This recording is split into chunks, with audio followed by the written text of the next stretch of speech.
યશ bank કર્મચારી સાથે મળી બોગસ એનઆરઆઈઓના અકાઉન્ટ ખોલાવનારને ક્રાઇમ બ્રાન્ચની ઇકો સેલની ટીમે પકડી પાડ્યો છે. સુરત પોલીસ કમિશનર દ્વારા શહેરમાં બનતી ગુનાહિત પ્રવૃત્તિઓ અટકાવવા અને નાસ્તા ફરતા આરોપીઓને ઝડપી પાડવા આપેલા આદેશને લઈ ક્રાઇમ બ્રાન્ચની વિવિધ ટીમ પેટ્રોલિંગમાં હતી.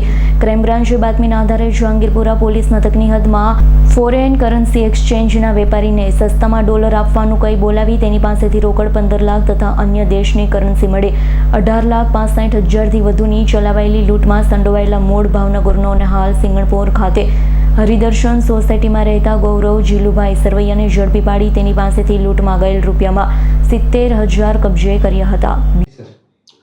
સુરત શહેર અનેક ક્ષેત્રોમાં ખૂબ જ ઝડપથી પ્રગતિ કરી રહ્યું છે અને એ ક્ષેત્રો પૈકી એક છે રિયલ એસ્ટેટ, કે જેમાં ખૂબ જ ઝડપથી સમગ્ર શહેરમાં કન્સ્ટ્રક્શન અને જમીન લે વેચનો વ્યવસાય પણ ખૂબ જ ઝડપથી પ્રગતિ કરી રહ્યો છે. અને આ જ વ્યવસાયમાં ઘણી વખત ઘણા એવા તત્વો કે જે પોતે અન્ય લોકોને ખોટી રીતે પ્રોપર્ટી અપાવવા માટેનો વિશ્વાસ આપી અને તેઓ સાથે વિશ્વાસઘાતની છેતરપિંડી કરતા હોય છે.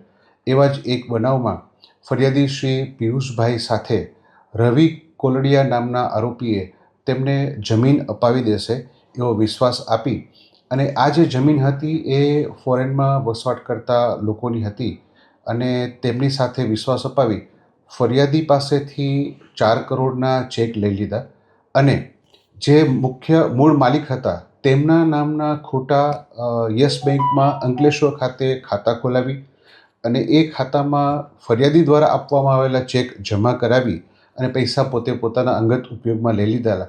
જે અનુસંધાને ગુનો દાખલ કરેલ. હાલમાં બેંકના કર્મચારીઓની પણ ધરપકડ કરેલ છે અને આરોપી રવિ કોલડિયા અને બેંકના કર્મચારીઓ વચ્ચે જે વ્યક્તિએ પોતે ગુનેગાર તરીકેની ભૂમિકા ભજવેલી છે એવા જ એક આરોપી અસમત ખાનની પણ ધરપકડ કરવામાં આવેલ છે.